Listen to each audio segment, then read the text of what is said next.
আমার উম্মত ইহুদি খ্রিস্টানদের সাথে মিশে যাবে, চালচলনে, কৃষ্টি কালচারে, নিয়ম নীতিতে, শিষ্টাচারে, বৈশিষ্ট্যে।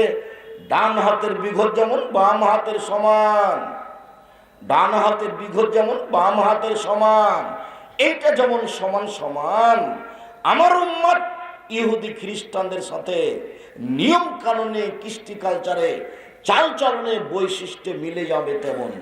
আবার বলছেন শোনো, ডান পায়ের জুতা যেমন বাম পায়ের সমান, ডান পায়ের জুতা যেমন বাম পায়ের সমান, আমার উম্মত ইহুদি খ্রিস্টানদের সাথে চালচলনে, নিয়ম নীতিতে মিলে যাবে তেমন। এটা আমার দুঃখ। ভাষা বলতে বলতে এবার নিচে নেমে গেলেন, এমন ভাষায় চলে গেলেন। বলছেন শোনো, ইহুদি খ্রিস্টান যদি মায়ের সাথে জেনা করে থাকে, আমার উম্মত তাদের সাথে মিল দিতে গিয়ে আমার উম্মতও মায়ের সাথে জেনা করবে।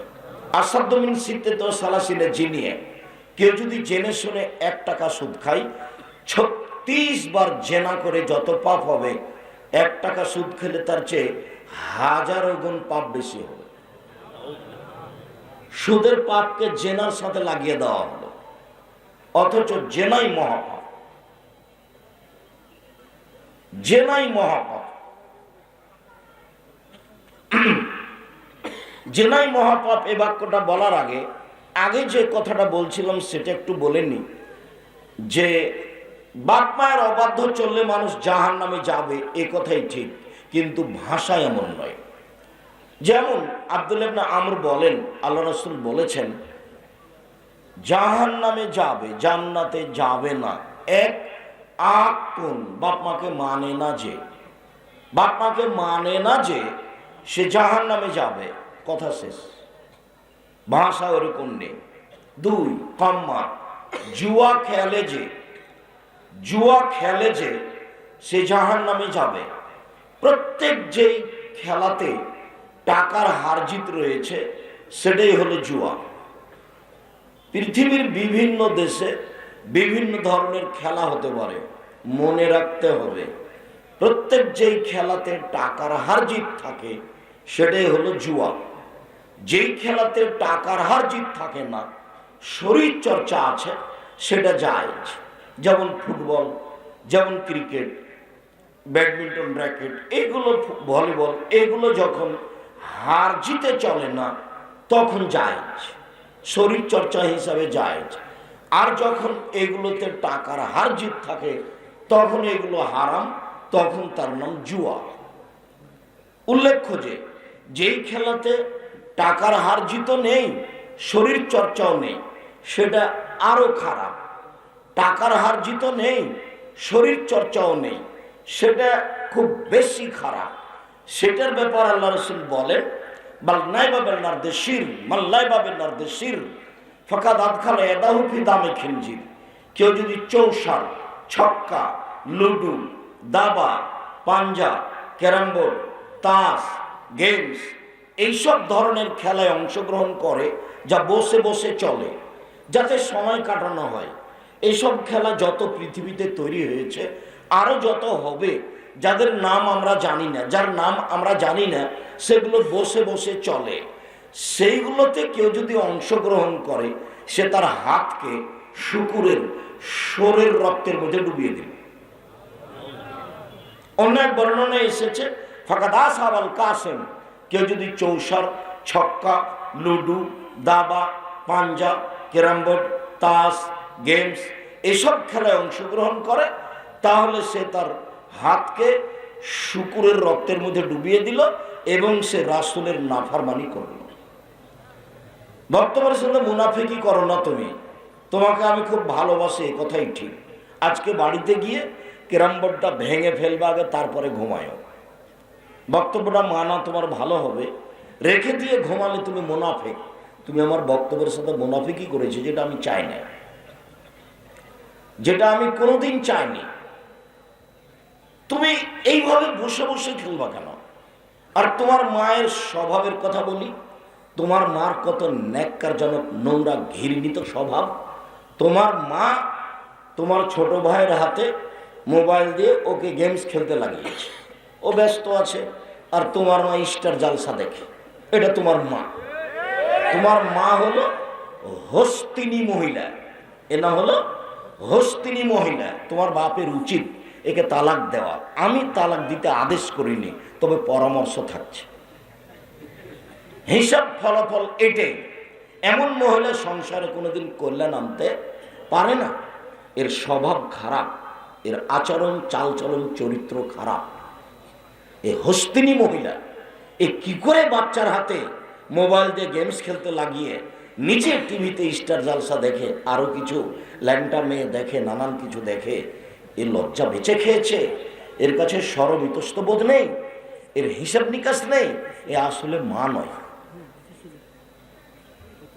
হতে পারে যে সৎ মা, এ আসলে মা নয়, আর না হলে খালা। তোমাকে আরো একটা বলে দিচ্ছে, এই ছেলে, যদি আজ থেকে তুমি তোমার মায়ের স্বভাব এরকমটা দেখো, তাহলে তুমি তোমার মাকে খালা বলে ডাকিও। কেন? বলে দিও যে আব্দুর রাজ্জাক বিন ইউসুফ বলে গেছেন আপনাকে খালা বলে ডাকতে।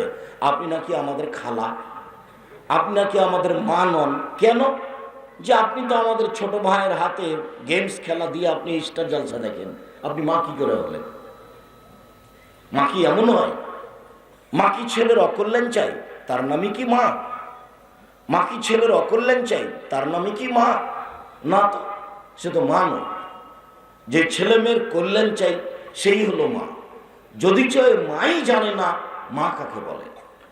বাপে বিবাহ দিয়েছে, স্বামীর কাছে গেছে, তাই বাচ্চা হয়ে গেছে, এই জন্য সে মা। তো এইরকম মা তো পাগলিও হতে পারে, যে রাস্তাঘাটে পড়ে আছে, তার কোনো হিসাব নিকাশ নাই, পশু প্রাণীর মতো। তোমার মা তো এমন নয়। সম্মানিত দিনী ভাই বোন, তোমাকে আরো একটু কথা এখানে বলে, সামনে আমার কথা থেকে গেল, তোমাকে এখানে আর একটু কথা বলে আমি আগাই। দুঃখিত, সবসময় সেই কথাটা বলতে হয়, নইলে আমি যে সত্য সত্যই তোমার মাকে খালা বলার জন্য বললাম, সৎমা বলার জন্য বললাম, আসলে তা বাস্তবায়ন হয় না। সে লক্ষ্যে আমি বলি, শোনো, এখন তোমার বোন বসে আছে, বক্তব্য শুনতে এসেছে। আব্দুর রাজ্জাক সাহেব এসেছে, চলো যাই, বক্তব্য শুনে আসে। সারা সাঘাটাই প্রত্যেকটা বাড়িতে পুরুষ নারী ভর্তি হয়ে গেছে। সবাই এসেছে শ্বশুর বাড়ি, সবাই এসেছে মায়ের বাড়ি। বক্তব্য শোনা পরে চলো আগে খাওয়া দাওয়া করো, হইচই করো, ধমধম করো, এই তো হলো সম্মেলন। চলো যাই, সাঘাটা বাপের বাড়ি যাই, চলো যাই, সাঘাটা শ্বশুর বাড়ি যাই। আব্দুর রাজ্জাক বিন ইউসুফ এসেছেন, কিছু বক্তব্য শোনা হবে, না হয় গদই মদই করে কিছু বলা হবে। এইটাই কি তাই? আসলে কি তা দেখো তো, সত্যি কি তোমার মা এটা? আমি আগে তোমার মা কি না এটা প্রমাণ করার জন্য একটা বুখারী মুসলিমের হাদিস পেশ করি। তার আগে বলি, তোমার মায়ের নখ, তোমার বোনের নখটা বড়, দেখিও নখে নেইল পালিশ আছে। তোমার বোনের নখ বড় আর নখে নেইল পালিশ আছে। তুমি যদি না জেনে থাকো, তোমাকে লক্ষ্য করে বলছি এই জন্য যে তাহলে তোমার মনে থাকবে, তুমি কষ্ট পাবা যে আব্দুর রাজ্জাক সাহেব আমার বোনের ব্যাপারে আর আমার মায়ের ব্যাপারে এভাবে বলে গেছে। ইহুদি খ্রিস্টানদের পতিতালয়ের মেয়েদের বৈশিষ্ট্য হচ্ছে নখে নেইল পালিশ দেওয়া।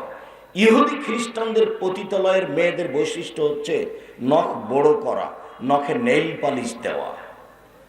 না হলে আরো ভাষা নিচু করে বলি, ইহুদি খ্রিস্টানদের বেশ্যালয়ের মেয়েদের বৈশিষ্ট্য হলো নখে নেইল পালিশ দেওয়া, নখ বড় করা। তা আমার মেয়ের নখ বড় থাকবে মানে? তোমার বোনের নখ বড় আছে কেন? তোমার মা নাই? ওটা কি তোমার সৎ মা নাকি? ওটা কি তোমার আসলেই খালা? তোমার বোনের কপালে টিপ কেন? হিন্দু মেয়েকে বিবাহ করার 10টি পদ্ধতি আছে। আজকে একজন আমার বিয়ের বন্ধু, হিন্দু ভদ্রলোক, খুব সহযোগিতা করে মাঠে নিয়ে এসেছেন, আমি তাকে ধন্যবাদ জানাই। হিন্দু মেয়েদেরকে বিবাহ করার 10টি পদ্ধতি আছে। তার একটি পদ্ধতি হচ্ছে রাক্ষসী বিবাহ। মেয়ের বাপ বিবাহ দিবে না, ছেলেটা জোর করে যদি কপালে টিপ দিতে পারে তাহলে বিবাহ হয়ে গেছে। এই বৈশিষ্ট্য হিন্দুদের পক্ষ থেকে এসেছে। তুমি মুসলিম, তোমার লজ্জা হয় না কেন? তুমি হিন্দু মেয়েকে চিনো, ওর নিজস্ব দাম আছে একটা। ওর বিবাহ হয়ে গেলে কপালে সিঁদুর দেয়, ওর বিবাহ হয়ে গেলে হাতে শাখা দেয়, তার মানে ওর নিজস্ব বৈশিষ্ট্য মজবুত। তুমি বিক্রি হয়ে গেছো, তুমি এমন ভাবে পচে গেছো, তুমি একটা মুসলিম মেয়ে বিক্রি হয়ে গেছো, তোমার সব কিছু বিকৃত। শোনো, মোহাম্মদ সাল্লাল্লাহু আলাইহি ওয়াসাল্লাম দুঃখ করে বলেছেন, মোহাম্মদ সাল্লাল্লাহু আলাইহি ওয়াসাল্লাম দুঃখ করে বলেছেন, আফসোস করে বলেছেন, খুব দুঃখ করে বলেছেন, জাতির কাছে আমার আশঙ্কা এই থাকলো যে আমার উম্মত ইহুদি খ্রিস্টানদের সাথে মিশে যাবে, চালচলনে, কৃষ্টি কালচারে, নিয়ম নীতিতে, শিষ্টাচারে, বৈশিষ্ট্যে ডান হাতের বিঘত যেমন বাম হাতের সমান, ডান হাতের বিঘত যেমন বাম হাতের সমান, এটা যেমন সমান সমান আমার উম্মত ইহুদি খ্রিস্টানদের সাথে নিয়ম কানুনে, কৃষ্টি কালচারে, চালচলনে, বৈশিষ্ট্যে মিলে যাবে তেমন। আবার বলছেন শোনো, ডান পায়ের জুতা যেমন বাম পায়ের সমান, ডান পায়ের জুতা যেমন বাম পায়ের সমান, আমার উম্মত ইহুদি খ্রিস্টানদের সাথে চালচলনে, নিয়ম নীতিতে মিলে যাবে তেমন। এটা আমার দুঃখ। ভাষা বলতে বলতে এবার নিচে নেমে গেলেন, এমন ভাষায় চলে গেলেন, বলছেন শোনো, ইহুদি খ্রিস্টান যদি মায়ের সাথে জেনা করে থাকে, আমার উম্মত তাদের সাথে মিল দিতে গিয়ে আমার উম্মত মায়ের সাথে জেনা করবে। তিনি এইভাবে বলতে লাগলেন। তাই তো দেখো, তোমার বোনটা স্কিন পায়জামা পরে আছে, গায়ের সাথে লেগে আছে, ও মুসলিম মেয়ে, ওটা তোমার মা? ছি, ওটা তোমার মাকে বলেছে? ওটা তোমার মা, ওটা তোমার খালা, ওটা তোমার সৎ মা। তোমার বাপ যদি এটা তার মা প্রমাণ করতে পারে, তুমি যদি প্রমাণ করতে পারো, আমি আব্দুর রাজ্জাক বিন ইউসুফ জাতির সামনে আর কোনোদিন বক্তব্য দিব না। তোমার মা এ কথাই ঠিক, এটা তোমার মা এ কথাই ঠিক, এটা তোমার মা হস্তিনী মা, এটা তোমার হস্তিনী মা, এ মা নয়, এ সংসার ধ্বংস করতে এসেছে। এই ছেলে, তোমার বোনটার পায়জামা এমন বড় ফাঁকা যে আর একটা মানুষ ঢুকবে। ও যখন এতে তোমার ওই রিক্সায় উঠে, তখন হাঁটু পর্যন্ত খুলে যায়। হিন্দু মহিলাদের বৈশিষ্ট্য আছে। রবি ঠাকুরের মা গোসল করতে গেলে পালকিতে করে নিয়ে যেত, কে যেন না দেখে, নদীতে এইভাবে ডুবিয়ে নিয়ে চলে আসতো। ওদের পরিবারে কেউ ছাদের উপরে যাবে না। আমাদের এগুলো এমন হলো কেন? আল্লাহর নবী আফসোস করে বলেছেন, এরা ইহুদি খ্রিস্টানদের সাথে মিশে যাবে। তোমার বোনের পায়জামাটা স্কিন এমন ভাবে গায়ের সাথে লেগে আছে, শরীরের উঁচু নিচু তো বোঝা যাচ্ছে, লজ্জা স্থানও বোঝা যাচ্ছে। এটা একটা মুসলিম মেয়ে পড়তে পারে কি করে? বলে যে এটা আমার বাপ। বলো দেখি, তোমার বাপ তো দেখতে পাই, তোমার মা তো দেখতে পায়, কেমনে চলে, চলে কিভাবে, এটা হয় কি করে? আমার উম্মত ইহুদি খ্রিস্টানদের সাথে মিশে যাবে, ডান পায়ের জুতা যেমন বাম পায়ের সমান, ডান হাতের বিঘত যেমন বাম হাতের সমান, আমার উম্মত তাদের সাথে মিশে যাবে। মিশতে মিশতে এমন ভাবে মিশবে যে ওরা যদি মায়ের সাথে জেনা করে থাকে, আমার উম্মত করবে। এই ছেলে, বলো তো দেখি, তোমার মাথার চুলটা উপরে বড় আছে, সব চাঁচা চতুর্দিক কেন? তুমি কখন ব্রাজিলের খেলোয়াড়ের মতো হয়ে ইহুদি খ্রিস্টান হয়ে গেছে? তোমার চুল, এটা তোমার মা দেখতে পায় না, তোমার বাপ দেখতে পায় না, এভাবে চুল ছেড়েছে কেন? তোমার গায়ে একটা গেঞ্জি আছে, পিছনে লেখা আছে 47, পিছনে লেখা আছে 10, ও দেখতে দেখতে নামাজ শেষ। আমি লন্ডন সফরে সাউথ হলে জুমার খুতবা দিয়ে নিচে নামছিলাম, তো দৌড়ি একটা লোক, একটা তার ছেলে নিয়ে এসে আমাকে বলছে একটু দোয়া করে দেন, একটু দোয়া করে দেন। তা আমি ছেলের মাথায় হাত দিতে দোয়া করতে দেখছি, মাথার চুলে বাম দিকে 3টে দাগ দেওয়া আছে এইভাবে। তা আমি মনে করলাম যে মনে হওয়ার মা চুল ছেড়ে দিচ্ছিল, ছেলে কান্নাকাটি করছিল, সেই জন্য এরকম দাগ হয়ে গেছে। তো এবার নিচে নেমে যখন বাম দিকে রাস্তায় ঘুরেছি, তো চুল ছাড়ার সাইনবোর্ড দেওয়া আছে, তো ওইভাবে দাগ দেওয়া আছে, ইন্না লিল্লাহি ওয়া ইন্না ইলাইহি রাজিউন। আমি বললাম, এই দাগে আপনার ছেলের মাথায় দাগ, তাই না? তো হাসছে। দেখেন, লন্ডন উপার্জন করার জন্য এসেছি, আদর্শ বিক্রি করতে আসি। ইসলামে আদর্শের দাম আছে। নবীগণের বৈশিষ্ট্য 10টি, নবীগণের বৈশিষ্ট্য 10টি, এগুলোর নাম আদর্শ। 1, দাড়ি ছেড়ে দিতে হবে। 2, মোচ কেটে ফেলতে হবে, চাঁচা যাবে না। 3, পেশাব পায়খানার সময় পানি দিয়ে পবিত্রতা অর্জন করতে হবে। 4, নখ কেটে ফেলতে হবে। 5, বগলের লুম উঠিয়ে ফেলতে হবে, নারী পুরুষ একই হুকুম। 6, নিচের লুম পরিষ্কার করতে হবে ঊর্ধ্বে টান 40 দিন, পুরুষ নারী একই হুকুম। এগুলো সব বৈশিষ্ট্য। তোমার মায়ের কথা বলি, কালকে তুমি খেয়াল করিও তো, তোমার মা যখন তোমার ছোট ভাইটাকে জামাটা পরায় তখন কোন হাতটা আগে ঢোকায়? কোন হাত আগে ঢোকাবে? ডান হাত। ওই ছেলেটা বলছে বাম হাত। ওর মাকে ওভাবে দেখেছে, ডান হাতটা আগে ঢোকাবে, ডান পাটা আগে ঢোকাবে। তোমার মা যখন তোমার ছোট ভাইটাকে নিয়ে শুইবে কোন কাতে শোয়াবে? ডান কাত। এর নাম শিষ্টাচার। প্রত্যেকটা হাদিসে আছে শিষ্টাচার। শিষ্টাচার কি জিনিস?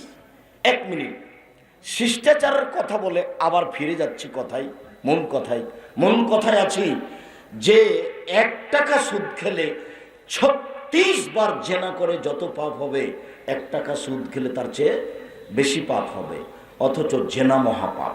এইখানে আছি আমরা মূল কথায়। কথার মধ্যে ঢুকে আমরা এভাবে আছি। এখন একটা জিনিস দেখাই, খালি কেন শিষ্টাচার? যেখানে সেখানে শিষ্টাচার, কথায় কথায় শিষ্টাচার। তো আগে ওই হাদিসটাই শোনাই যেটাতে সরাসরি তোমার আম্মাকে নিয়ে কথা হবে। চালাই, এদিকে খেয়াল করো, এক খেয়ালে চেয়ে থাকবা, পাখি যেন তোমাকে মনে করে তুমি পাথর।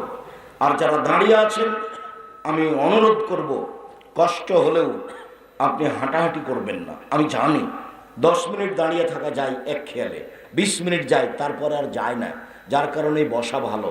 এরপরেও যদি আপনি দাঁড়িয়ে থাকেন খুব শক্ত হয়ে, একেবারে মজবুত হয়ে এক খেয়ালে চেয়ে থাকবেন, কষ্ট যতই হোক, আমি আপনার জন্য এসেছি। আর আমি কথা বলবো, আপনি দোকানে গিয়ে চা খাবেন, গল্প করবেন, এত নোংরা ন্যাক্কারজনক জঘন্য কাজ আপনি করিয়েন না। আপনাকে আমি মানুষ মনে করি, আপনাকে আমি গরু ছাগল মনে করি না। বুঝে না ওরা, অন্তর আছে বুঝে না, দেখেও দেখে না ওরা, চক্ষু আছে দেখে না, শোনেও শোনে না ওরা, কান আছে শোনে না।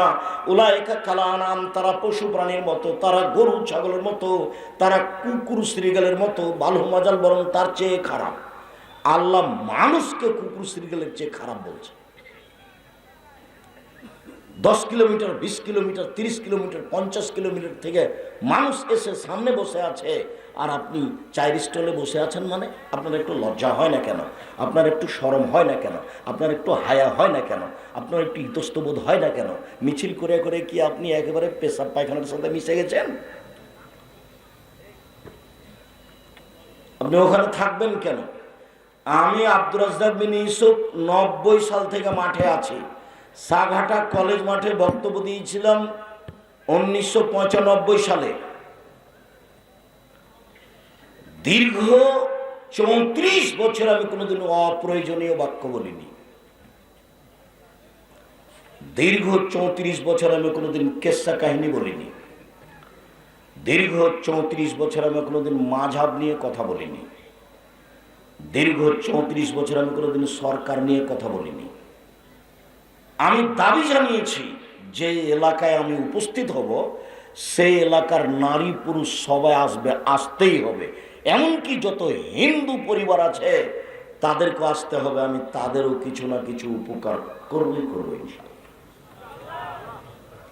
সম্মানিত দিনী ভাই বোন, বলছিলাম কেন এত শিষ্টাচারের কথা? 1 মিনিট, যেটা তোমার বোনকে নিয়ে, যেটা তোমার মাকে নিয়ে। জাবের রাদিয়াল্লাহু তাআলা আনহু বলেন, আমরা একবার যুদ্ধ করে রাসূলের সাথে সফর থেকে আসছিলাম, মদিনায় ঢুকবো। তা আল্লাহ রাসূল বলেন, থামো থামো থামো, রাতে এখানে থাকো, সকালে বাড়ি যাবো। আমি জাবের বললাম, আল্লাহর নবী, আমি নতুন বিবাহ করেছি, আমাকে বাড়ি যেতে অনুমতি দেন। তখন আল্লাহ রাসূল আমাকে বলছেন, ও তুমি নতুন বিবাহ করেছো? কুমারী মেয়ে বিবাহ করেছো না তালাকপ্রাপ্তা মেয়ে বিবাহ করেছো? তুমি কুমারী মেয়ে বিবাহ করেছো না তালাকপ্রাপ্তা মেয়ে বিবাহ করেছো? আমি বললাম যে তালাক প্রাপ্ত আমি বিবাহ করেছি, ওরা আগে বিবাহ হয়েছিল, তার স্বামী তাকে তালাক দিয়ে দিয়েছে, আমি তাকে বিবাহ করেছি। তো আল্লাহ রাসূল আমাকে বলছেন, আরে হাল্লা বিক্রম তুলাই বহ তুলাই বোকা, তুমি কুমারী মেয়ে কেন বিবাহ করলে না? তুমি তার সাথে খেলতেও, তোমার সাথে খেলতো। আরে তুমি কুমারী মেয়ে কেন বিবাহ করলে না? তুমি তার সাথে খেলতেও, তোমার সাথে খেলতো। আরে তুমি কুমারী মেয়ে কেন বিবাহ করলে না? তুমি তার সাথে খেলতেও, তোমার সাথে খেলতো। আল্লাহ রাসূল এইটা বললেন। এবার দেখি জাবের কি বলেন। জাবের রাদিয়াল্লাহু আনহু বলছেন, আল্লাহ নবী শোনেন, আমার আব্বা উহুদের যুদ্ধে শহীদ হয়েছেন 9 জন মেয়ে রেখে। আমার 9 জন বোন আছে। আমার বোনদের সমবয়সের কম বয়সের মেয়েকে আমি বিবাহ করা পছন্দ করিনি 4টা কারণে। আমার আব্বা উহুদের যুদ্ধে শহীদ হয়েছেন 9 জন মেয়ে রেখে। আমার 9 জন বোন আছে, আকরাহান উজাবেজা মিসলাহুন না, তাদের বয়সের কম বয়সের মেয়েকে আমি বিবাহ করা পছন্দ করিনি 4টা কারণে। আল্লাহ নবী শোনেন, আমার আব্বা উহুদের যুদ্ধে শহীদ হয়েছেন 9 জন মেয়ে রেখে। আমার 9টা বোন আছে। আমার 9টা বোনের দিকে লক্ষ্য করে আমি কম বয়সের মেয়েকে বিবাহ করা পছন্দ করিনি। 1 লে তুয়াল্লে মাহুন্না, আমার স্ত্রী আমার বোনদেরকে বিদ্যা শিখিয়ে দিবে। 2 বলে তুয়াদ দেবাহুন্না, আমার স্ত্রী আমার বোনদেরকে শিষ্টাচার শিখাবে। 3 বলে তুরাজ্জলাহুন্না, আমার স্ত্রী আমার বোনদের মাথার চুল চিরুনি করে সাজগোজ করে রাখবে। 4 বলে তাকুমা আলাইহিন্না, আমার স্ত্রী আমার বোনদের উপরে পাহারা দিবে। এবার তুমি বলো, এখন তোমার বোনটা এখানে বসে আছে ফ্যাশন বোরকা পরে, তুমি বলো যে আমার মা আছে, বলো তোমার মা কি পাহারা দেয়? বলো দেখি। তোমার বোনটা এখানে মাথায় কাপড় না দিয়ে শীতের দিনে বসে আছে, আর সামনের দিক চুল ছোট করে আছে, আর পায়ে উঁচু স্যান্ডেল পরে আছে নিজেকে লম্বা দেখানোর জন্য। এটা প্রতারণা। আবার দাঁত ছিলে চিকন করে রেখেছে, ভুরু তুলে চিকন করে রেখেছে, যে টোটাল এই হারাম, সম্পূর্ণরূপে হারাম। বলো যে তোমার মা আছে। এই ছেলে বলো যে আমার মা আছে। তুমি বলবে খালা কেমন আছেন? বলবেন খালা আসসালামু আলাইকুম, আপনি নাকি হস্তিনী মা, এই কথাই বলবে তুমি। এই কথাই বলবে তুমি। তোমার মায়ের লজ্জা হওয়া উচিত। তোমার মা এই পরিবারকে ধ্বংস করেছে, এই কথাই ঠিক। রাসূল সাল্লাল্লাহু আলাইহি সাল্লাম সরাসরি তোমার বাপ আর তোমার মা দুইজনকে দায়ী করেছেন। সরকার পরে, সরকার দেশ চালায়, আর তোমার বাপ মা এই বাড়ি চালায়।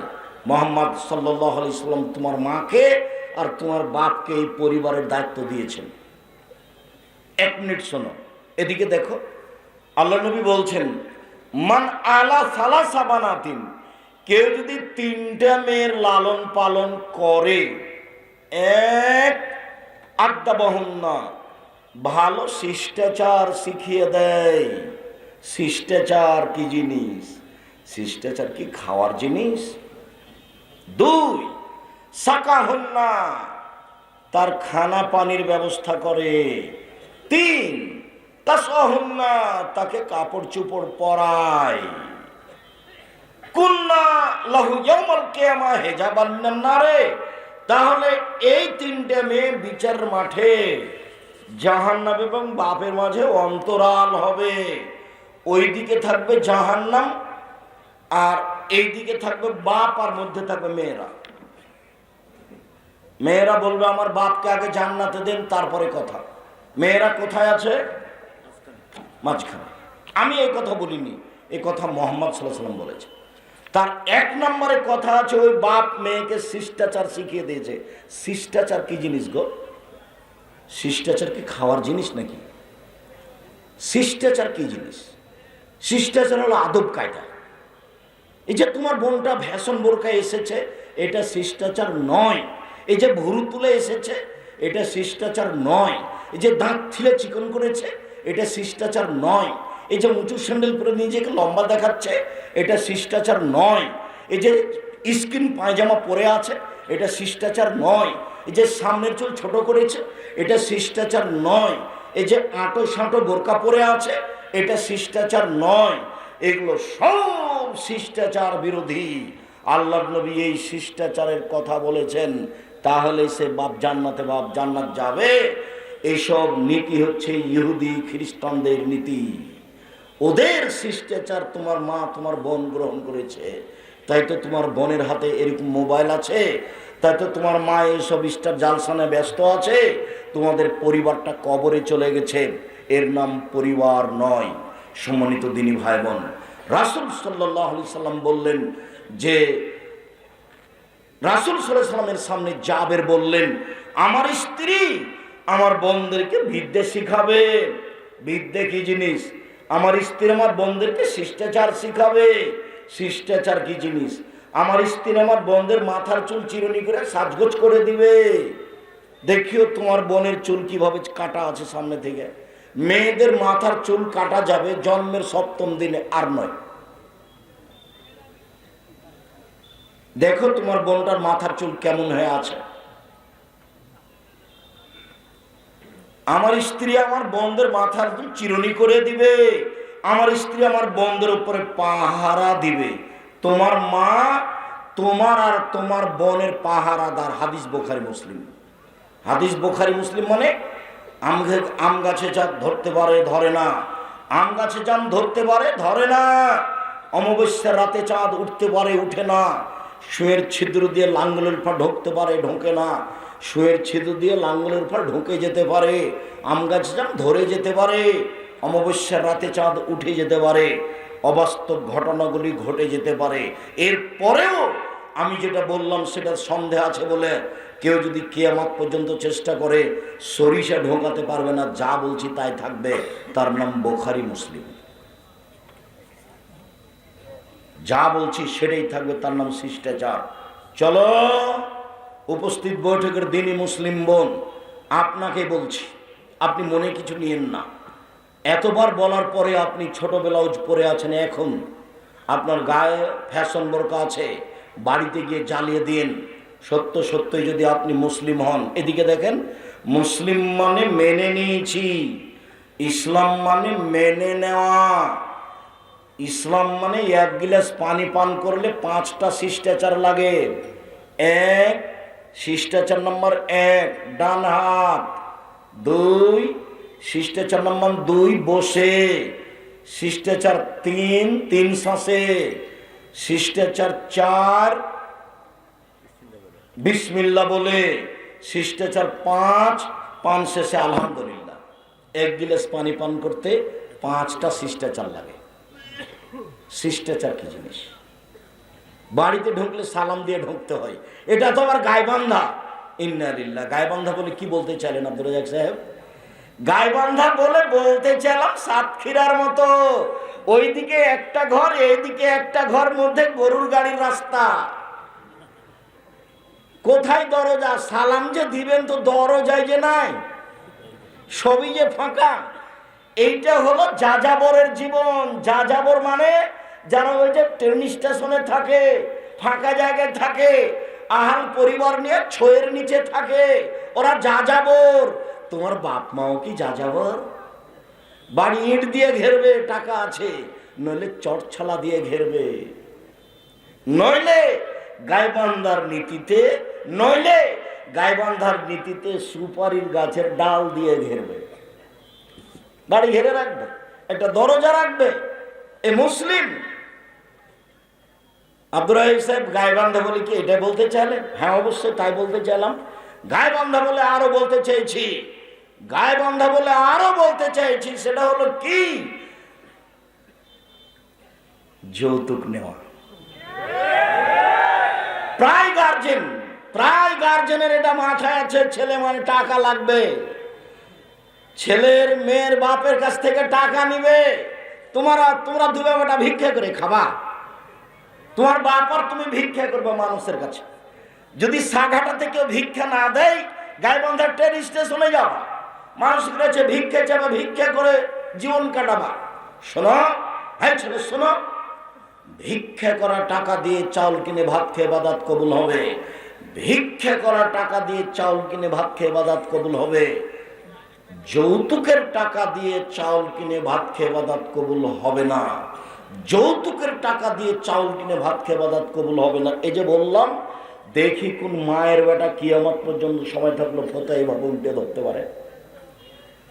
যৌতুকের টাকা হারাম, মোটরসাইকেল, সাইকেল, ফার্নিচার সব হারাম। আগামীকাল সন্ধ্যা হতে হতে টাকা পয়সা, ফার্নিচার, সাইকেল, মোটরসাইকেল সব ফেরত দিতে হবে। আর তুমি যদি বলো যে আমার শ্বশুর খুশি হয়ে দিয়েছে, তো তোমার শ্বশুরের স্বভাব একটা শোনায়।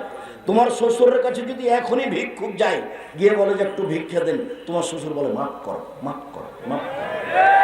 খুশি হয়েছে, মোটরসাইকেল দিয়েছে মানে তোমার স্বভাবের কারণে দিয়েছে। এটা রংপুর। রংপুর মানে রংপুর, দিনাজপুর, লালমনিরহাট, নীলফামারী, কুড়িগ্রাম, পঞ্চগড়, ঠাকুরগাঁ, গাইবান্ধা, বগুড়া, জয়পুরহাট একই স্বভাবের। যৌতুক নেওয়া স্বভাব এবং বোনদেরকে জমি না দেওয়া স্বভাব। তোমার বাপ পশু প্রাণীর মতো, তোমার বাপ পশু প্রাণীর চেয়ে খারাপ। তোমার বাপকে যদি আমি কুকুর শ্রীগারের স্বভাবের প্রমাণ না করতে পারি, বক্তব্য দেব না। মহান আল্লাহ বলেন, বুঝেও বুঝে না ওরা অন্তর আছে, বুঝে না, দেখেও দেখে না ওরা চক্ষু আছে, দেখে না, শুনেও শুনে না ওরা কান আছে, শুনে না। উলাইকে কারানাম, তারা পশু প্রাণীর মতো, তারা গরু ছাগলের মতো, তারা কুকুর শ্রীগালের মতো, বালুমাজার বরং তার চেয়ে খারাপ। তোমার দাদা মারা গেছে 15 শতক জমি রেখে, 15 শতক। তোমার বাপ নিবে 10 শতক আর তোমার ফুফু নিবে 5 শতক। তোমার বাপ সকালে নিবে আর তোমার ফুফু বিকেলে নিবে, এইটা প্রমাণ করতে পারবে কেউ? যদি সকাল বিকাল প্রমাণ না করা যায়, তোমার দাদা 10 বছর হলো মরা, এখন পর্যন্ত তোমার বাপ তোমার ফুফুকে জমি দেয়নি, বলো তোমার বাপ কুকুর শ্রীগালের চেয়ে ভালো না খারাপ? খারাপ। কালকে বলে দিও, আসসালামু আলাইকুম আব্বা, সত্যি কি আপনি কুকুর শ্রীগালের চেয়ে খারাপ? আব্দুর রাজ্জাক সাহেবকে আপনাকে এভাবে বলে গেলেন, আমি খুব কষ্ট পেয়েছি। শোনেন, ভাগ্য নিয়ে এসেছি আব্বা, ভাগ্য ছেড়ে আসেনি। কি বলবে তোমার বাপকে? আব্বা ভাগ্য নিয়ে এসেছি, ভাগ্য ছেড়ে আসেনি। ফুফুকে জমি বুঝিয়ে দেন, তারপরে দিন মজুরি করে খাবো না ভিক্ষে করে খাবো, তাকদিরে যেটা আছে সেইটা করে খাবো। আগে ফুফুর জমি বুঝিয়ে দেন, তারপরে কোনো কথা। আর যদি তুমি আমাকে বলো, তো আমার বাপ মরার পরে মাটি দিয়ে এসে সন্ধ্যার সময় আমরা জমি ভাগ করেছি, তারপরে খেয়েছি। যদিও আমার ছোট ভাই জমি চিনে না, আজও চিনে না। আমি এক একটু টুকটাক চিনতাম, এখন ভুলে গেছি। জমি জায়গা কিছু আছে, কিন্তু আমরা চিনা ভুলে গেছি। বোনের স্বামীরা চাষ করে খায়, এটাই আমরা জানি। আমরা জমি জায়গায় যাই না। জমি জায়গা এখন কোথায় আছে না আছে স্মরণে আছে, দেখিনি অনেক দিন থেকে, 20, 25, 30 বছর থেকে দেখিনি। সম্মানিত দিনী ভাই বোন, সন্ধ্যা হতে হতে সব টাকা ফেরত দিতে হবে। সন্ধ্যা হতে হতে তোমার বাপ তোমার ফুফুকে জমি দিয়ে দিবে। কি করে খাবে তোমার বাপ? উপরে যেটা ফয়সালা আছে সেটা করে খাবে। উপরে তো একটা ফয়সালা আছে, তোমার বাপ তো এমনি আসেনি। তুমি তো এমনি আসলে পৃথিবীতে, তুমি ভাগ্য নিয়ে এসেছো। আর একজনের উপরে বোঝা হচ্ছ কেন? কেন হবা? তোমার ফুফু জমি চাইলে তোমার বাপের স্বভাব, হ্যাঁ টাকা টাকা করিস, জমি জমি করিস, যা, আর এখানে আসতে পাবি না। তোমার ফুফু এসেছে তোমার বাপের বাড়িতে, তোমার বাপ তার ভাইয়ের জন্য, ও বংশসূত্রে আত্মীয়, নিজ ভাই, সেজন্য এসেছে। জমির সাথে কি সম্পর্ক? জমি তো বাপের মেয়ে হিসাবে ভাগ করে নেবে। সম্মানিত দিনী ভাই বোন, বলছিলাম, এই ছেলে, পাপের জগতে সবচেয়ে জঘন্য ঘৃণিত পাপ হলো জেনা। সেই পাপের সাথে সুদকে মিশানো আছে। অবাক হতে হয়, কোনো ছেলে মেয়ে যদি বিবাহ করার পূর্বে জেনা করে, তাহলে তাকে 100টা পিটিয়ে এলাকা থেকে 1 বছরের জন্য তাড়িয়ে দিতে হবে। কোনো ছেলে মেয়ে যদি বিবাহ করার পূর্বে জেনায় লিপ্ত হয়, তাহলে তাকে 100 লাঠি পিটিয়ে এলাকা থেকে 1 বছরের জন্য তাড়িয়ে দিতে হবে। এইটা হলো জেনার শাস্তি বিবাহের পূর্বে। আর কেউ যদি বিবাহ করার পরে জেনায় লিপ্ত হয়, তাহলে তাকে ইট ঢেল পাথর দিয়ে মেরে মেরে মেরে ফেলতে হবে। শুনে রেখো, বিবাহ করার পরে কেউ যদি জেনায় লিপ্ত হয়, তাহলে অন্তত মনে রাখো তার বেঁচে থাকার কোনো পথ নেই। এদেশের লাখো দুলাভাইকে ইট ঢেল পাথর দিয়ে মেরে ফেলতে হবে যারা সেলিকার সাথে জেনায় লিপ্ত হয়েছে। এদেশের লাখো ভাবিকে ইট ঢেল পাথর দিয়ে মেরে ফেলতে হবে সরকারিভাবে যারা দেবরের সাথে জেনায় লিপ্ত হয়েছে। এদেশের লাখো পুরুষকে ইট ঢেল পাথর দিয়ে মেরে ফেলতে হবে যাদের স্ত্রী জাজল্য থাকার পরেও আরেকজন মহিলার সাথে জেনায় লিপ্ত হয়েছে। এদেশের লাখো মহিলাকে ইট ঢেল পাথর দিয়ে মেরে ফেলতে হবে যাদের স্বামী থাকার পরেও অন্য পুরুষের সাথে জেনায় লিপ্ত হয়েছে। অন্তত তাদের পৃথিবীতে বেঁচে থাকার কোনো সুযোগ নেই। এই ছেলে, এক মিনিট আমার দিকে চেয়ে থাকো। ওই ছেলেটা উঠে হাঁটছে, আপনি খেয়াল করেন না? যতই কষ্ট হোক কিছুক্ষণ এক খেলে বসে থাকবেন। সুদের পাপের চেয়ে জেনার পাপের চেয়ে সুদের পাপ বড়। তো জেনার পাপ কত বড়? জেনার পাপের চেয়ে সুদের পাপ বড়। জেনার পাপের চেয়ে সুদের পাপ বড়। তো জেনার পাপ কত বড় সেটা এক মিনিট বলি। জেনার পাপ কত বড়? বিবাহ করার পরে তার বেঁচে থাকার কোনো সুযোগ নেই। 3 শ্রেণীর মানুষকে হত্যা করতে হয়, তাহাজ্জুদ পড়লেও, হজ করলেও, পরহেজগার হলেও, খাঁটি মুসলমান 3 শ্রেণীর মানুষকে হত্যা করতে হয় সরকারিভাবে। তবে 2 জনের বাঁচার পথ আছে। এক, কেউ যদি বলে আমি কোরআন মাজিদ মানি না, তাহলে সে মোরতাদ, তাকে হত্যা করতে হবে। সরকারিভাবে ফাঁসির মঞ্চে নিয়ে যাওয়া হয়েছে, ফাঁস গলায় দেওয়া হয়েছে, টান টান হবে। তখন বলছে বলেছে। আর কোরআন মাজিদ আল্লাহর বিধান, কোরআন মাজিদ আল্লাহর বিধান। তাকে ফাঁসি থেকে নামিয়ে নিতে হবে, তার ফাঁসি হবে না। 2, কেসাস। আপনি আমাকে হত্যা করেছেন, আমার বাপ মা আপনাকে হত্যা করে নেবে, এর নাম কেসাস। তো আপনাকে ফাঁসির মঞ্চে নিয়ে যাওয়া হয়েছে, ফাঁস গলায় দেওয়াও হয়েছে, কিন্তু আমার বাপ মা একবারে চিল্লাচিল্লি শুরু করে দিয়েছে, না, আমরা মাফ করে দিলাম, আমরা কেসাস নিব না, আমরা মাফ করে দিলাম। তখন তোমাকে ফাঁসির মঞ্চ থেকে নামিয়ে নিতে হবে, পাপ ছিল হত্যার যোগ্য। 3, বিবাহ করার পরে কেউ যদি জেনায় লিপ্ত হয় তাহলে তার ফাঁসি হবে, তাকে বাঁচানোর পৃথিবীতে কোনো পথ নেই। 1 মিনিট এদিকে দেখো, 1 মিনিট। তুমি গ্রামে দিয়ে গ্রামের সম্প্রদায়ের একজন মহিলা আসলো নবীর কাছে, এসে বলছে আল্লাহ রাসূল তাহেরনি, আমাকে পবিত্র করুন। এটা তার কথা। আল্লাহ রাসূল বলছেন ইরজি, বাড়ি ফিরে যাও, আস্তাগফিরুল্লাহ, আল্লাহর নিকটে তওবা ক্ষমা চাও, অতুবি ইলাইহি, তুমি আল্লাহর কাছে তওবা করো, তোমার পাপ ক্ষমা হয়ে যাবে। তখন মহিলা বলছে আতুরাদ্দাদুনি কামার আদাতা মাইজুন্ন মালিক। ও, আপনি মাইজুন্ন মালিককে যেভাবে ফিরিয়ে দিয়েছিলেন সেভাবে আপনি ফিরিয়ে দিতে চাচ্ছেন? অনা হবলা মিনাচ্ছে না, আমার পেট উঁচু হয়েছে অবৈধ সন্তানে, আমার বিচার করে দেন, আমি ফিরে যাব না। তখন আল্লাহ রাসূল বলছেন আচ্ছা ঠিক আছে, ইরজাই হাত্তা তালেদি, তুমি বাড়ি চলে যাও, যেদিন তোমার বাচ্চা হবে আসিও, বিচার করে দেব। মহিলা চলে গেল, সবে মাত্র বাচ্চা প্রসব হয়েছে। মুসলিম গ্রন্থে এসেছে যে তাকে ন্যাকড়াতে জড়িয়ে নিয়ে রাসূলের দরবারে উপস্থিত, এ দেখেন বাচ্চা প্রসব হয়েছে, বিচার করে দেন। তখন আল্লাহ রাসূল দেখে বলছেন আচ্ছা ঠিক আছে, ইরজাই ফারজিহে, ফিরে যাও, বাচ্চাকে দুধ খাওয়াও, হাত্তা তাতমিহে, যেদিন বাচ্চা দুধ ছেড়ে দিবে সেদিন এসে বিচার করে দিব। মহিলা চলে গেল, বাচ্চাকে 2 বছর দুধ খাওয়ালো, 2 বছর পরে বিচারালয়ে উপস্থিত, বাচ্চার হাতে এক টুকরা রুটি রয়েছে, এই রুটি প্রমাণ করে বাচ্চা খাদ্য খেতে পারে।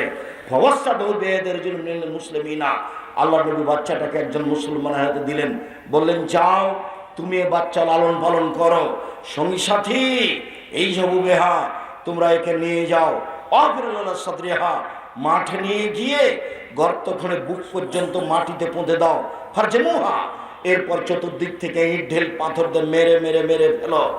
সাহাবীগণ তাকে মাঠে নিয়ে গেলেন। খালিদ বিন ওয়ালিদ বলছেন, তাকে বুক পর্যন্ত মাটিতে পুঁতে দিয়ে চতুর্দিক থেকে ইট ঢেল পাথর মারতে লাগলাম। খালিদ বিন ওয়ালিদ বলছেন, আমি একটা পাথর তার মুখের উপরে মারলাম। যে খালিদ পাথরটা মুখে লেগে মুখ ফেটে রক্ত ছিটে খালিদের গায়ে লাগলো। খালিদ গালিতে বলছিলেন, ছিছি, একজন জেনাকারিনী মহিলার গায়ের রক্ত আমার গায়ে লাগলো। এইভাবে তিনি গালি দিয়ে বসলেন। আল্লাহ রাসূল বললেন, মাহানা খালিদ, খালিদ থামো, তুমি গালি দিও না। লাকাত তাবাত তাওবাতান লা তাওবা সাহিব মাকসিল্লাহ গফিরা লাহু।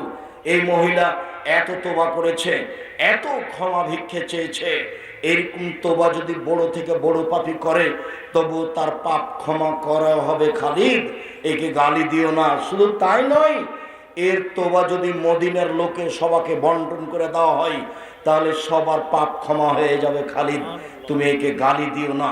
আল্লাহর নবী এই কথা বললেন, কাফন দাফন করলেন, গোসল দিলেন, জানাজা করলেন। তার মানে স্পষ্ট প্রমাণ করলেন এই মহিলার পাপ ক্ষমা হয়ে গেছে। পৃথিবীর সবচেয়ে বড় মানুষ তিনি বুঝতে পারলেন মহিলার পাপ ক্ষমা হয়ে গেছে, কিন্তু তিনি বলতে পারলেন না, যাও তোমার বিচার হবে না, মাফ করে দিলাম। তার মানে এই মাফ করে দেওয়ার ক্ষমতা মানুষের হাতে নেই। উপর থেকে ফয়সালা। বিবাহ করার পরে কেউ যদি জেনায় লিপ্ত হয় তাহলে অন্তত এটা জানতে হবে তার পৃথিবীতে বেঁচে থাকার কোনো সুযোগ নেই। হাদিস বুখারী মুসলিম। এই ছেলে মেয়ে শোনো, উপস্থিত দিনী বৈঠকের দিনী মুসলিম বোন শুনেন, এই আলোচনা আবার একটা জায়গাতে আসবে, সুদের আলোচনায় একটু খেয়াল করবেন। দেখা আপনাকে সুদের পাপ, সুদের পাপ অবাক। রাসূল সাল্লাল্লাহু আলাইহি সাল্লাম বলেন, আর রেবা সাবুনা জুজান, সুদের পাপের 70টি ভাগ রয়েছে। ছোট ভাগ হলো মার সাথে জেনা করলে যেমন পাপ হয়, ছোট থেকে বড়, বড় থেকে ছোট। সুদের পাপের 70টি ভাগ রয়েছে, ছোট থেকে বড়, বড় থেকে ছোট। সুদের পাপের সবচেয়ে ছোট পাপ হলো মায়ের সাথে জেনা করলে যেমন পাপ হয়। এমন কোনো পাপ নাই দুনিয়াতে যেটা জেনার সাথে লাগানো আছে, যেটা মায়ের সাথে জেনা করার সাথে লাগানো আছে। অবাক পাপ সুদের পাপ। যেই পাপ মায়ের সাথে জেনা করার সাথে লাগানো আছে, জেনার সাথে লাগানো আছে, দুঃখিত, আগামীকাল সন্ধ্যা হতে হতে ব্যাংকিং যত লেনদেন আছে, তোমার মা যত কিস্তি তুলেছে সব বন্ধ করতে হবে। তোমার মা যদি কিস্তি বন্ধ না করে, প্রথমে বলেছি তোমার মা আসলে মুসলিম মহিলা নয়, আসলে একজন হস্তিনী মহিলা। এ দিয়ে সংসার করা ঠিক হবে না। 24 ঘন্টার মধ্যে সুদের লেনদেন বন্ধ করতে হবে। মহান আল্লাহ নাকচ করেছেন। আমার দিকে চেয়ে থাকুন। মানুষ যদি সুদ খায় তাহলে নিঃস্ব হয়ে যাবে। মানুষ যদি সুদ খায় টাকা কমে যাবে। মানুষ যদি সুদ খায় মানুষ ভিক্ষুক হবে। দেখেন আল্লাহ বলেন, আল্লাহ বলেন, ইয়ামহাকুল্লাহুর রিবা ইউরবিস সাদাকাত, সুদ মানুষের টাকাকে কমিয়ে দেয়, দান মানুষের টাকাকে বেশি করে দেয়। এই কথা আল্লাহ বলেন। এই ছেলে বসো, ওই ছেলেটা পরিবেশ নষ্ট করছে, আপনি খেয়াল করছেন না কেন? একটা বাক্যের মূল্য 1 কোটি টাকা, আপনাকে এইটা হিসাব করতে হবে। সুদ মানুষের টাকাকে কমিয়ে দেয় আর দান মানুষের টাকাকে বেশি করে দেয়, কথা আল্লাহ বলছেন। এবার আল্লাহর নবী কি বলছেন শোনাই। আল্লাহর নবী বলছেন যে ইন্নার রিবা ওয়াইন কাসরা ফাইনা আকিবাতু ইল্লা কাল্লিন, সুদ যদিও বাহ্যিকভাবে বাড়ে, সুদ যদিও বাহ্যিকভাবে বাড়ে, শেষ পরিণতি নিঃস্ব, শেষ পরিণতি নিঃস্ব। আল্লাহ বলছেন সুদ খেলে টাকা কমে যায়, আল্লাহর নবী বলছেন সুদ খেলে মানুষ নিঃস্ব হয়। আমি আব্দুর রাজ্জাক বিন ইউসুফ কোরআন এবং হাদিসকে সামনে রেখে বলছি, সুদ খেলে মানুষ ভিক্ষুক হবে, আজ হোক আর কাল হোক। হয় সে ভিক্ষে করে খাবে, না হয় তার ছেলে ভিক্ষে করে খাবে, না হয় তার নাতি ভিক্ষে করে খাবে। তাকে ভিক্ষুক হতেই হবে, আজ হোক আর কাল হোক। এই টাকা থাকবে না। সুদ খেলে দেশের টাকা দুই একজনের হাতে চলে যায়, সুদ খেলে পৃথিবীর টাকা দুই একটা দেশে চলে যায়, বাকি দেশগুলি দেউলিয়া হয়ে যায়, বাকি লোকগুলি নিঃস্ব হয়ে যায়। এটাই হলো সুদের ফলাফল। সুদ কাকে বলে? 1 মিনিট। জানেন আব্দুল্লাহ এই দেশের মাটিতে দেশ জুড়ে মক্তব চালু করব, তার পদক্ষেপ নিয়ে দিন রাত সময় কাটাচ্ছে। আব্দুল্লাহর একদিন বক্তব্যে শুনলাম, সেদিন আমি বুঝতে পেরেছিলাম আসলে সুদ কি জিনিস। বক্তব্যে বলছে টাকার নিজস্ব গতিতে টাকাকে চলতে দিতে হবে। টাকার নিজস্ব গতি হলো ওকে বিনিময়ে ব্যবহার করতে হবে, তাহলে সমাজ শান্তি পাবে। যদি টাকাকে নিজস্ব গতিতে ব্যবহার না করা হয়, তাহলে সমাজে অশান্তি নেমে আসবে, মানুষ দরিদ্র হয়ে যাবে। টাকার নিজস্ব গতি কি? বিনিময়ে ব্যবহার হওয়া। এই যে একটা মগ নিলাম, বিনিময়ে টাকা দিলাম, এর নাম হচ্ছে টাকার নিজস্ব গতি। এই ছেলে, বক্তব্য সব ভুলে গেলে এই কথাটা মনে রাখবা। টাকার নিজস্ব গতি হলো ওকে কিসে ব্যবহার হতে হবে? বিনিময়ে। আবার বলো, টাকার নিজস্ব গতি কি? ওকে বিনিময়ে ব্যবহার হতে হবে। টিস্যু বক্সটা নিয়েছি, বিনিময়ে কি দিয়েছি? টাকা দিয়েছি। এটা হলো টাকার নিজস্ব গতি। আর যখন টাকা দিয়ে টাকা নিব, তখন এটার নিজস্ব গতি হবে না, এটা টাকার উপরে জুলুম করা হবে। তখন আর মানুষ ভালো থাকবে না, শান্তিতে থাকবে না, সবাই সব কিছু হারিয়ে দিবে। প্রশ্নের উত্তর হবে না, প্রশ্নের উত্তর দেখতে হবে না, আর আপনারা আপোষে কথা বলতে পাবেন না। প্রশ্নগুলো রেখে দিন, প্রশ্নের উত্তর নেই। এই ছেলে, বলো তো দেখি, টাকার নিজস্ব গতি কি? বিনিময়ে ব্যবহার হয়। এই কথাটাই মনে নিয়ে যাবা, এই কথাটাই মনে রাখবা। টাকার নিজস্ব গতি কি? বিনিময়ে ব্যবহার হতে হবে, ওকে ব্যবহার করতে হবে তাকে। আর যদি টাকা দিয়ে যদি আমি টাকা নিই, তাহলে কি টাকা নিজস্ব গতিতে ব্যবহার হলো না, ওর উপরে জুলুম করা হলো। তখন মানুষ গরিব হয়ে যাবে। টাকা দিয়ে টাকা নেওয়াই হলো সুদ। টাকাকে নিজস্ব গতিতে ব্যবহার হতে না দেওয়াই হলো সুদ। টাকাকে নিজস্ব গতিতে ব্যবহার না হতে দেওয়াই হচ্ছে সুদ। টাকার নিজস্ব গতি হলো বিনিময়ে ব্যবহার হবে। মহান আল্লাহ বলেন, তারা বলেছিল ইন্নামাল বায়উ মিসলুর রিবা, সুদ হচ্ছে ব্যবসার মতো। সুদে টাকা বাড়ে, ব্যবসাতেও টাকা বাড়ে। সুদে টাকা বাড়ে, ব্যবসাতেও টাকা বাড়ে। ইহুদি খ্রিস্টান যখন এই কথা বলল, তখন আল্লাহ তাআলা বললেন, পৃথিবীর মানুষ মনে রেখো, আহলাল্লাহুল বাইআ ওয়া হাররামার রিবা, সুদ চিরদিনের জন্য হারাম, ব্যবসা চিরদিনের জন্য হালাল।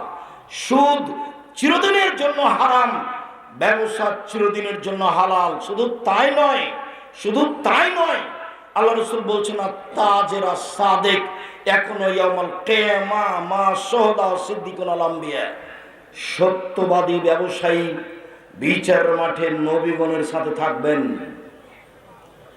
সত্যবাদী ব্যবসায়ী বিচার মাঠে কাদের সাথে থাকবে? নবীগণের সাথে। আর সুদখোর জাহান্নামে যাবে। যে সুদ খায় তার উপরে অভিশাপ, যে সুদ দেয় তার উপরে অভিশাপ, যে সুদের অঙ্ক লিখে তার উপরে অভিশাপ, যে সুদের উপরে সাক্ষী থাকে তার উপরে অভিশাপ। সবাই সমান, সবাই সমান, সবাই সমান। বাংলাদেশে নেই, বাংলাদেশে এমন কোনো ইন্স্যুরেন্স নেই যেটা সুদ মুক্ত। অতএব আপনাকে এতে থেকে বেঁচে থাকতে হবে, এ কথাই ঠিক। দিন রাত আল্লাহ নবী বলতেন, আউযু বিকা মিনাল মা'সামি ওয়াল মাগরাম, হে আল্লাহ, তোমার কাছে বাঁচতে চাই বড় পাপ হতে, তোমার কাছে বাঁচতে চাই ঋণ কর্জ হতে, তোমার কাছে বাঁচতে চাই বড় পাপ হতে। তোমার কাছে বাঁচতে চায় ঋণ কর্জ হতে, তোমার কাছে বাঁচতে চায় বড় পাপ হতে, তোমার কাছে বাঁচতে চায় ঋণ কর্জ হতে। ব্যাংকে লোন নিয়ে বাড়ি করতে হবে না, ব্যাংকে লোন নিয়ে ব্যবসা বাণিজ্য করতে হবে না। 24 ঘন্টার মধ্যে এই ব্যবসা বাণিজ্য থেকে ফিরে আসতে হবে, লোন ফেরত দিতে হবে। যে ঋণ নিয়েছে তার জানাজা হবে না। 1 মিনিট, আল্লাহ রাসূল বলছেন, এই শোনো, এর ঋণ আছে? জি আছে। তাহলে আমি গেলাম।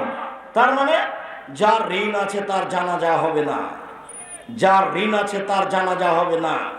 সাবধান, ঋণ মানেই সুদ। এদেশে ব্যাংকে ঋণ মানেই সুদ। ব্যাংকে লোন নিয়ে বাড়ি গাড়ি করিয়েন না। কুল্লু লাহমিন নাবাতা মিনাস সুহতে কানাতিন নার আওলা বিহি। যেই শরীরটা হারাম উপায়ে বাড়ে তার জন্য জাহান্নাম যথেষ্ট। যে শরীর হারাম উপায়ে বাড়ে তার জন্য জাহান্নাম যথেষ্ট। এইবার সুদের পাপ দেখাতে গিয়ে লম্বা হাদিসটা আপনার সামনে পেশ করছি, আমার দিকে খেয়াল করেন, এক খেয়ালে চেয়ে থাকবেন। হাদিস মূল এবারত না পড়ে আমি শুধু আপনাকে বাংলা শোনাই, আপনি এক খেয়ালে চেয়ে থাকলে বুঝতে পারবেন যে সুদের পাপ কি জিনিস। আল্লাহর নবী ফজরের সালাতের পরে সাহাবীগণকে বলতেন, তোমরা কি রাতে স্বপ্নে কিছু দেখেছ? সাহাবীগণ যদি বলতেন জি হ্যাঁ দেখেছি, তাহলে আল্লাহর নবী স্বপ্নের তাবির করে দিতেন। একদা সকালে বললেন, সঙ্গী সাথী তোমরা স্বপ্নে কিছু দেখেছ? আমরা বললাম জি না, আমরা স্বপ্নে কিছু দেখিনি। আল্লাহর নবী বললেন, শোনো, আমি স্বপ্নে দেখলাম 2 জন লোক আসলো, এসে আমার 2 হাত ধরে বাইতুল মুকাদ্দাসের দিকে টেনে নিয়ে যেতে লাগলো। যেতে যেতে দেখি একটা লোক বসে আছে আর একটা লোক দাঁড়িয়ে আছে। যে লোকটা দাঁড়িয়ে আছে তার হাতে একটা লোহার বাঁকা লাঠি আছে। লোহার বাঁকা লাঠিটা তার মুখের ডান দিক দিয়ে ঢুকিয়ে একবারে ফেড়ে চিরে পিছন দিকে নিয়ে যাচ্ছে। আবার লাঠিটা বের করে মুখের বাম দিকে লাগাচ্ছে, চিরে পিছন দিকে নিয়ে যাচ্ছে। তো পিছন দিকে যেতে না যেতেই ডান দিক ঠিক হয়ে গেছে, আবার লাগাচ্ছে, আবার মুখটা চিরে দিচ্ছে। আমি বললাম একই দৃশ্য। তারা 2 জন বললেন চলতে থাকেন। আমাকে কিছু বললেন না, আমি চলতে থাকলাম। যেতে যেতে দেখি একটা লোক চিত হয়ে শুয়ে আছে, পাশে একটা লোক দাঁড়িয়ে আছে, তার হাতে এরকম একটা বড় পাথর আছে। পাথর দিয়ে তার মাথার উপরে মারছে, মাথাটা ভেঙে চৌচির হয়ে যাচ্ছে, পাথরটা ছিটকে দূরে চলে যাচ্ছে। লোকটা পাথরটা আনতে না আনতেই মাথা ঠিক হয়ে যাচ্ছে, আবার মারছে, আবার ভেঙে যাচ্ছে। আমি বললাম একই দৃশ্য। তারা 2 জন বললেন চলতে থাকেন। আমি কিছু না বলে চলতে থাকলাম। আস্তে আস্তে দেখি একটা গর্ত, উপরের দিক সংকীর্ণ, নিচের দিক প্রশস্ত, তন্দুরি চুলার মতো ধাঁধা ধাঁধা করে আগুন জ্বলছে। দেখি মহিলা পুরুষ উলঙ্গ অবস্থায় জমা ধরে আছে, ধাঁধা ধাঁধা করে উপরে চলে যাচ্ছে। যখন আগুনটা জোরে জ্বলছে, একটু কমলেই সব ভিতর দিকে চলে যাচ্ছে।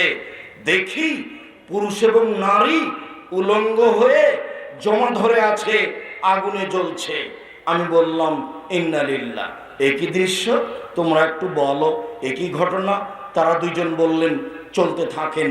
আমি কিছু না বলে চলতে থাকলাম। যেতে যেতে দেখি একটা রক্তের নদী, নদীতে পানি নেই, শুধু রক্ত আর রক্ত। পাশে একটা লোক দাঁড়িয়ে আছে, তার হাতে একটা পাথর আছে। নদীর মাঝামাঝিতে একটা লোক আছে। ওই লোকটা যতবার উঠার চেষ্টা করছে, পাশ থেকে পাথর মেরে তার মুখটাকে ভেঙে দিচ্ছে এবং রক্তের নদীর মাঝামাঝি করে দিচ্ছে। যতবার চেষ্টা করছে ততবার পাশ থেকে পাথর মেরে নদীর মাঝামাঝিতে করে দিচ্ছে। আমি বললাম একই দৃশ্য। তারা 2 জন বললেন চলতে থাকেন। আমি কিছু না বলে চলতে থাকলাম। যেতে যেতে দেখি একটা সবুজ অনেক বড় বাগান, দেখি একটা অনেক বড় গাছ, গাছের পাশে একজন বৃদ্ধ মানুষ বসে আছেন। সামনে কতগুলি বাচ্চা ছেলে আছে, দেখি পাশে একটা লোক লোহার লাঠি হাতে নিয়ে আছে, আগুনকে উত্তেজিত করছে। দৃশ্য খুব জটিল। এরপরে ওরা দুইজন আমাকে গাছের উপরে নিয়ে চলে গেল, একটা ঘরে ঢোকালো। এত সুন্দর ঘর আমার জীবনে কোনোদিন দেখিনি, অবাক দৃশ্যের ঘর। সেখানে যুবক আছে, যুবতী আছে, বাচ্চা ছেলে মেয়ে আছে, পুরুষ নারী আছে। তারা দুজন আমাকে বের করে নিল, বের করে নিয়ে উপরে নিয়ে গেল, আর একটা ঘরে ঢোকালো। আল্লাহু সামাদ। পরের ঘরটা আগের ঘরের চেয়ে অনেক অনেক অনেক বেশি সুন্দর। সেখানে যুবক যুবতী নেই, সেখানে বাচ্চা ছেলে মেয়ে নেই, সেখানে মহিলা মানুষ নেই, আছে শুধু যুবক আর আছে বৃদ্ধ, আছে শুধু যুবক আছে বৃদ্ধ। আমি বললাম, এই শোনা, দীর্ঘ সময় ধরে যা কিছু দেখলাম বলে দাও। তারা দুজন বললেন, জি হ্যাঁ, আপনাকে সব বলে দিব, আপনি শোনেন। আপনারা যারা দাঁড়িয়ে আছেন চলাচল বন্ধ করেন, স্পষ্ট হয়ে নিজ গতিতে দাঁড়ান, কথা 19-20 হয় না যেন। এই ছেলে, তুমি আমার দিকে লক্ষ্য করো, তোমার কথা বুঝতে যেন 19-20 না হয়। এবার দুইজন শুরু করলো বিবরণ দিতে। ওই যে দেখলেন, যে লোকটার মুখের ডান দিকে লোহার লাঠি ঢুকিয়ে চিরে ফেলা হচ্ছে, বাম দিকে লোহার বাঁকা লাঠি ঢুকিয়ে চিরে ফেলা হচ্ছে। ফারাজুলুন কাযযাব, এ হলো মিথ্যুক, মিথ্যা কথা বলতো। ইফল বিহি ইলা ইয়াউমিল কিয়ামা, যতদিন পর্যন্ত বিচার না হবে তার এরকমই শাস্তি হবে। এটা হলো মিথ্যা কথার শাস্তি। আল্লাহর নবী আর একটা কথা বলেছেন, সেটা হলো এই, পৃথিবীর মানুষ শুনে রেখো, কেউ যদি মজাক করে হলেও মিথ্যা না বলে, কেউ যদি মজাক করে হলেও মিথ্যা না বলে, আমি মুহাম্মদ সাল্লাল্লাহু আলাইহি সাল্লাম তাকে জান্নাতে একটা ঘর নিয়ে দিব। মজাক করে হলেও যদি কেউ মিথ্যা না বলে, আমি মুহাম্মদ সাল্লাল্লাহু আলাইহি সাল্লাম তাকে জান্নাতে একটা ঘর নিয়ে দিব। এই লোকটার শাস্তি হবে বিচারের দিন পর্যন্ত, পরে জাহান্নামও হতে পারে, জান্নাত হতে পারে। তারপরে যে দেখলেন লোকটা চিত হয়ে শুয়ে রয়েছে, পাশ থেকে পাথর মেরে মাথাকে ভেঙে চৌচির করা হচ্ছে। ইনি হচ্ছেন মাওলানা মানুষ, আলেম মানুষ। ইনি কোরআন হাদিস অনুযায়ী দিনে আমল করেননি, ইনি রাতে কোরআন তেলাওয়াত করেননি, যার জন্য এইভাবে শাস্তি হচ্ছে। মাওলানা বড় বিপদে, মানুষে বুঝে না, মাওলানা জানে না, মাওলানা সাহেব বড় বিপদে। এই ছেলে, শুনে রেখো, আলেম ওলামাকে সম্মান করতে হবে, এ কথাই ঠিক। কেন? আল্লাহর নবী বলেছেন ওরা হচ্ছে নবীদের উত্তরাধিকারী, ওরা খুব সম্মানী মানুষ, ওদের সম্মান করতে হবে, এ কথাই ঠিক। তবে আলেম দিয়ে জাহান্নাম উদ্বোধন হবে, এ কথাও ঠিক।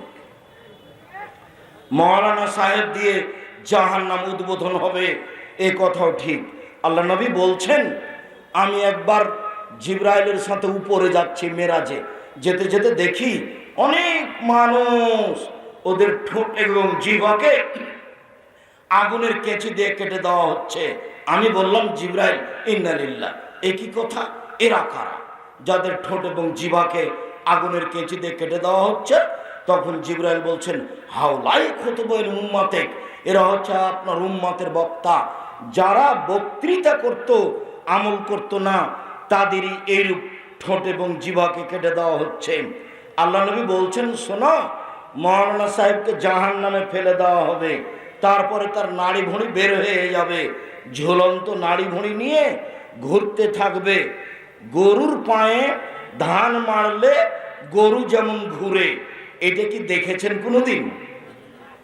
গরুর পায়ে ধান মারলে গরু যেমন ঘুরে, মাওলানা সাহেব তার নাড়ি ভুঁড়ি নিয়ে জাহান্নামে এইভাবে ঘুরবে।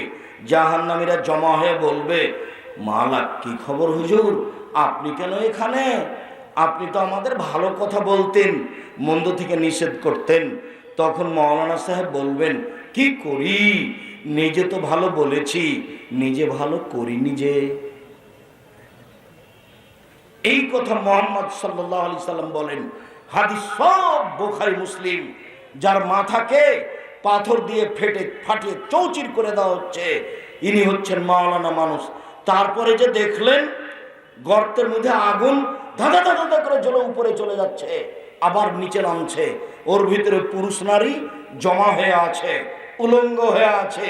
এরা হলো ব্যভিচারনী, এরা জেনায় লিপ্ত ছিল, এই জন্য এই শাস্তি হচ্ছে। এই ছেলে শোনো শোনো, আরেকটা কথা শোনো। আল্লাহ নবী বলছেন, একদা জিবরাইল মিকাইল আমার 2 হাত ধরে আমাকে নিয়ে যাচ্ছে। হঠাৎ দেখি অনেক মানুষ ফুলে ফেফে উঁচা উঁচা হয়ে আছে, 30 ফুট 40 ফুট 100 ফুট উঁচা উঁচা হয়ে আছে। আর গন্ধে টিকা যায় না। মনে হচ্ছে যেন তারা গ্রামের টয়লেট, মনে হচ্ছে যেন তারা গণশৌচাগার, মনে হচ্ছে যেন তারা গ্রামের টয়লেট, মনে হচ্ছে যেন তারা গণশৌচাগার, গন্ধে টিকা যায় না। আমি বললাম, জিবরাইল এরা কারা? তখন জিবরাইল বললেন, অহমুজনাতা জাওয়ানি, এরা হলো ব্যভিচারনী, এরা হলো ব্যভিচারনী। আল্লাহ নবী বলেন, হাদিসে একটু দুর্বলতা আছে, যারা ব্যভিচার মহিলা ওদের লজ্জা স্থানের গন্ধে, যারা ব্যভিচার মহিলা ওদের লজ্জা স্থানের গন্ধে জাহান্নামীরা জাহান্নামে টিকতে পারবে না। নাউজুবিল্লাহি মিন যালিক, নাউজুবিল্লাহি মিন যালিক, আস্তাগফিরুল্লাহ ওয়া আতুবু ইলাইহি। এই ছেলে, এখান থেকে উঠার আগে যত মেয়ের নাম্বার আছে তোমার মোবাইলে সব মিটিয়ে দিয়ে উঠবা। বক্তব্যের সাথে মুনাফিকি করো না, জিন্দেগিতে আর এই মেয়ের সাথে কথা বলো না। তুমি যে মেয়ের সাথে জেনার গল্প করো, তুমি মনে রেখো ওই মেয়ের সাথে আরো 1000 জনের জেনার গল্প হয়। আর ওই ইতর শ্রেণীর মহিলা পুরুষ মানুষকে ধ্বংস করে, ওই মহিলারও লজ্জা থাকা উচিত এবং তার বোঝা উচিত যে ছেলের সাথে আমি জেনার গল্প করি, ওই ছেলের আরো 1000 মেয়ের সাথে জেনার গল্প হয়। অতএব মহিলাকে বলছে, এই মেয়ে তোমাকে বলছে, শোনো, তোমাকে বলছে তুমি মেয়ে মানুষ, আর জীবনে কোনোদিন কোনো পুরুষের সাথে মোবাইলে গল্প করবা না।